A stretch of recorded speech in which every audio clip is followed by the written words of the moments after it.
माना कि वक्त और हालात हमें कमजोर बना देते हैं, लेकिन हिम्मत मत हार मेरे दोस्त, क्योंकि तेरे माँ बाप तेरे जीतने का इंतजार कर रहे हैं। दोस्तों, आप सभी का अल्फा वेब ऑफिशियल चैनल में स्वागत है।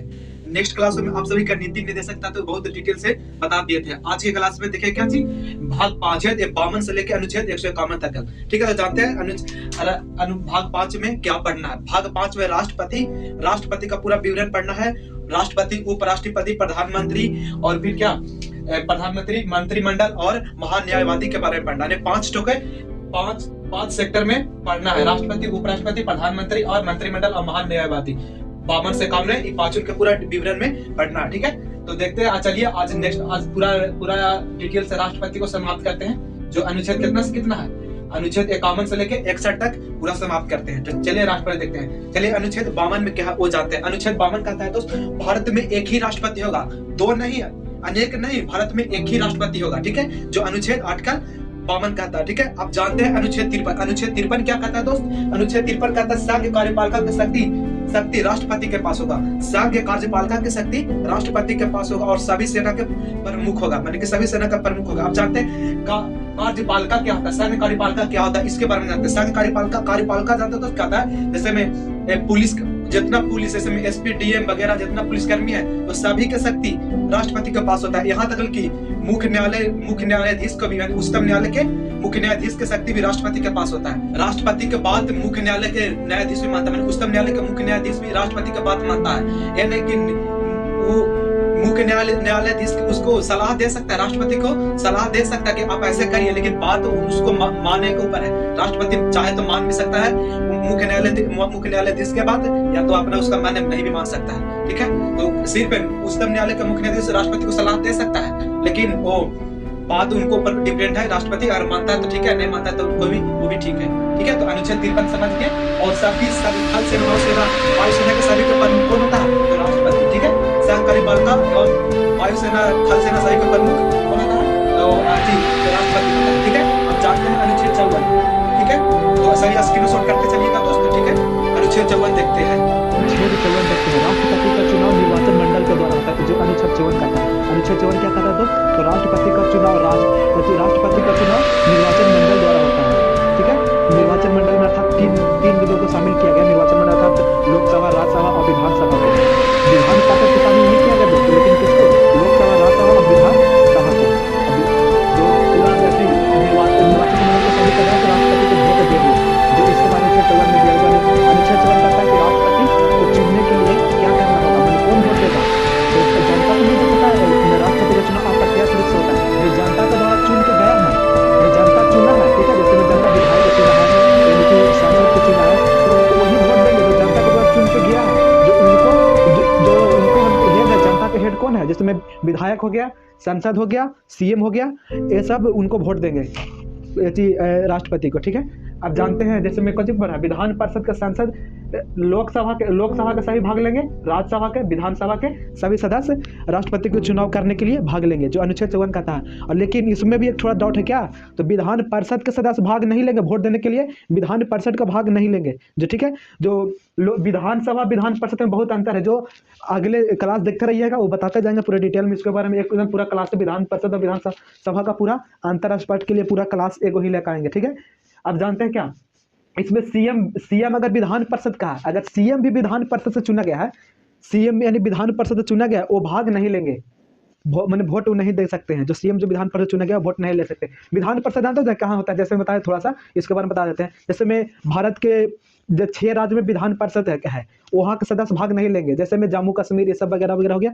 वहाँ के सांसद ये सब, वहाँ के विधान परिषद के सदस्य भाग नहीं ले सकते। ठीक है, अब जानते हैं क्या, 17वां संविधान संशोधन में 2 को जो विधान परिषद में था क्षेत्र, वो 2 पेंदुचेरी को और दिल्ली को जोड़ा गया विधानसभा में। पहले था विधान परिषद में, अब जोड़ा गया क्या में 17वां संविधान संशोधन के द्वारा विधानसभा में ला गया। तो ये सबके वोट देने का अधिकार दे दिया गया है। ठीक है, पेंदुचेरी के सदस्य को भी और दिल्ली के सदस्य को भी वोटिंग राष्ट्रपति चुन सकते हैं, वोट दे सकते हैं। अब जानते हैं अनुच्छेद 55। अनुच्छेद 55 क्या कहता है दोस्तों, राष्ट्रपति का निर्वाचन अनुपातिक पद्धति द्वारा एकल संक्रमणीय द्वारा होगा। माने कि राष्ट्रपति का निर्वाचन अनुपातिक पद्धति और एकल संक्रमणीय द्वारा होगा, माने अनुपातिक पद्धति और एकल संक्रमणीय द्वारा होगा, माने कि अर्थात एकल संक्रमणीय द्वारा होगा।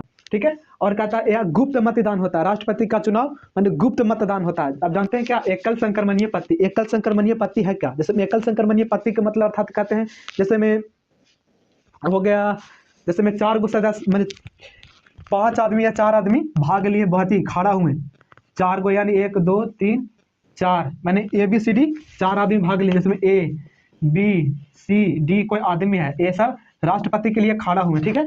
एक खड़ा हुए राष्ट्रपति बनने के लिए, तो इसके जितना भी सभी को जितना सांसद विधायक, तो सभी को इनको वोट देंगे, लेकिन एक वोट नहीं देंगे, सब सदस्य 4 वोट, 4 आदमी खड़े तो सभी को वोट देंगे। अब पहला में हमको मन है कि हमको नहीं राष्ट्रपति ए बनना चाहिए, तो ए वाला को हम 1 नंबर देंगे कि नहीं, पहला में हमको ए रहेगा, तब 1 वोट दे दिए। ठीक है। अब दूसरा हमको मन है कि नहीं, इसके बाद ई अगर नहीं जीता तो इसको से थोड़ा सा अच्छा कौन है, तो बी है, तो बी के हम दे दिए 2 नंबर।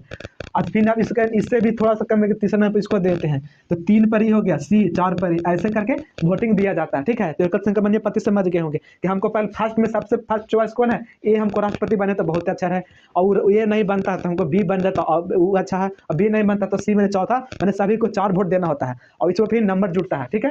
अब जानते हैं इस एकल संक्रमणीय का मतलब समझ गए होंगे। अब जानते हैं समानुपातिक का मतलब क्या होता है। समानुपातिक का मतलब होता है कि मत प्रणाली के तहत एक के राज्य के सभी विधायकों को मत मूल समान करने, विधायक या सांसद को मत मूल समान करने के लिए एक सूत्र दिया जाता है, उसके तहत समान हम विधायक और सांसद को मत मूल समान कर सकते हैं। तो सूत्र क्या है दोस्तों, जानते हैं। अगर एक विधायक का मत मूल हमको निकालना है तो उसमें क्या करेंगे, राज्य की जनसंख्या, जैसे में किसी राज्य की जितना जनसंख्या है, मान लिया जाए कोई किसी राज्य में 2000 जनसंख्या, ठीक है, 2000 जनसंख्या, ठीक है, 2000 जनसंख्या बट राज्य के विधायक, मान ले विधायक 2000 जनसंख्या, उसमें विधायक है 5 गो, ठीक है, 5 गो विधायक है, उसमें हम 1000 से कितना भागा देंगे, 1000 से भागा, 1000 से भागा काट देंगे तो 3 जुड़े बचेगा 2/5, यानी कि 2/5 से मत लाता है, तो वो इतना ही उसका एक विधायक का मत मूल कितना है, 2/5 है। ठीक है। तो क्या है, एक विधायक के मत मूल की जनसंख्या और सूत्र क्या है, राज्य की जनसंख्या बटा राज्य के विधानसभा के सांसदों की संख्या बटा 1000। ठीक है। अब जानते हैं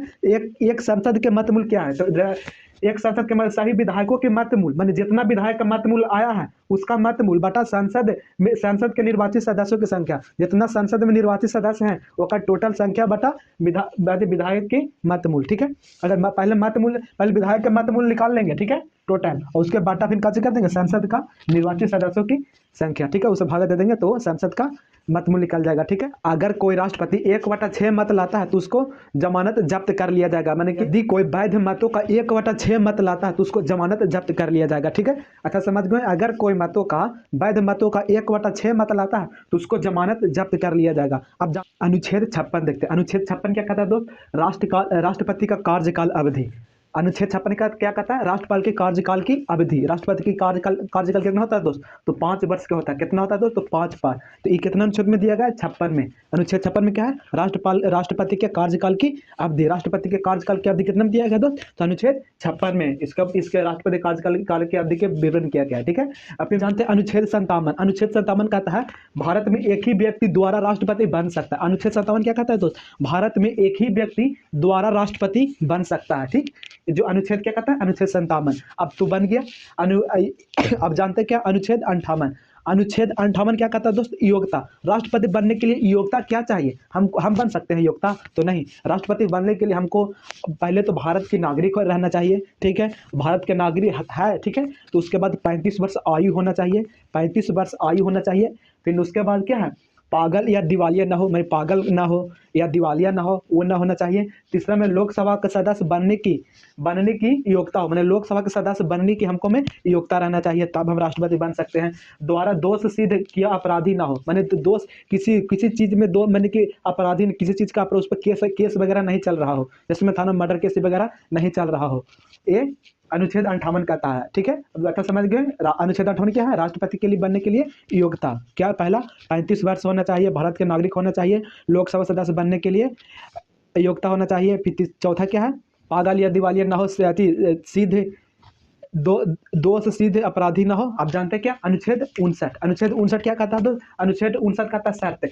अनुच्छेद अनुच्छेद 59 क्या कहता है? शर्त देता है। अनुच्छेद 59 में क्या शर्त है राष्ट्रपति बनने के लिए? तो राष्ट्रपति बनने के लिए 3 शर्त दिया गया है। उसके लिए क्या है? पहला तो सरकारी नौकरी नहीं रहना चाहिए, मतलब लाभ के पद पर नहीं हो, लाभ के पद पर नहीं होना, यानी कि सरकारी नौकरी नहीं रहना चाहिए। अगर सरकारी नौकरी है तो उसको से पहले इस्तीफा यानी कि सस्पेंड रिजाइन मारकर हम राष्ट्रपति में खड़ा हो सकते हैं। मतलब समझ गए?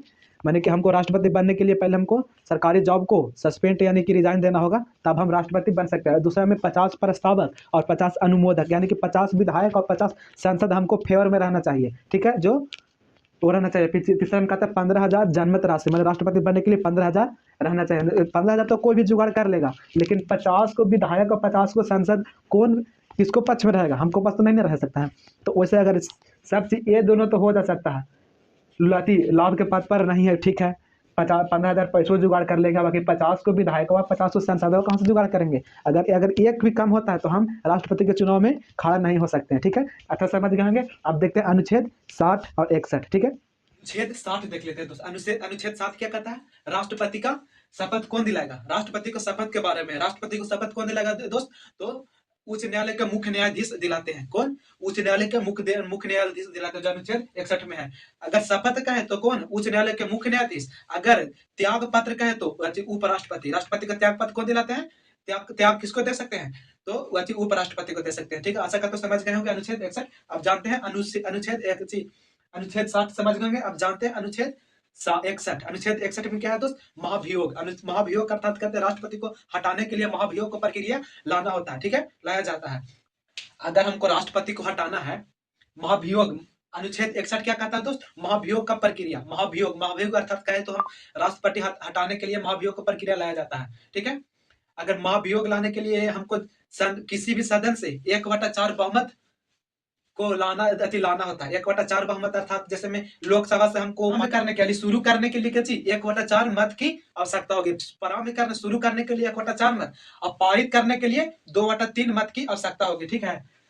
पारित करने के लिए हमको प्रारंभ करने के लिए 1/4 मत की आवश्यकता होगी, और पारित करने के लिए 2/3 मत की आवश्यकता होगी, ठीक है। अब जानते हैं दूसरे सदन में भेजने से पूर्व, दूसरे सदन में जैसे राज्यसभा से पारित हुआ, तो राज्यसभा का पारित हुआ तो अगर अब तो लोकसभा में जाकर पारित करना चाहिए, तो लोकसभा में पारित करने से पहले हमको राष्ट्रपति को सूचना देनी आवश्यक है। जैसे में कि आप राष्ट्रपति को बोलना होगा कि हाँ, आप पर महाभियोग की प्रक्रिया करने के लिए बात चल रहा है, यानी कि आपको महाभियोग लगाने के लिए, ठीक है। तो इसको पहले राष्ट्रपति को सूचना देनी आवश्यक है, 14 दिन पहले, ठीक है। ये समझ के 14 दिन पूर्व उनको देना आवश्यक है। अगर दूसरी सदन से भी भारी बहुमत से ज्यादा पारित हो जाता है, तो उसमें राष्ट्रपति पर महाभियोग की प्रक्रिया लागू हो जाता है और राष्ट्रपति को हटा दिया जाता है, ठीक है। अब जानते हैं राष्ट्रपति समाप्त हो गया। अनुच्छेद 52 से 61 तक राष्ट्रपति समाप्त हो गया। अब जान लेते हैं राष्ट्रपति पूरा समाप्त कर देते हैं। अब क्या थोड़ा सा रह गया? राष्ट्रपति की शक्ति, वो भी जान लेते हैं। राष्ट्रपति की शक्ति क्या? सैन्य शक्ति में राष्ट्रपति की शक्ति है किसी भी सजा को हम माफ कर सकते हैं। राष्ट्रपति जैसे में अर्थात हमको फांसी की सजा है तो उसको लघुकरण यानी छोटा कर सकते हैं, उसको मैंने कि कम सजा छोटा दिलवा सकते हैं, या फांसी की सजा को माफ करवा सकते हैं। ये सब राष्ट्रपति के हैं। और यही शक्ति राज्यपाल की भी शक्ति यही शक्ति है, लेकिन इसमें है कि सेना की शक्ति को, मैंने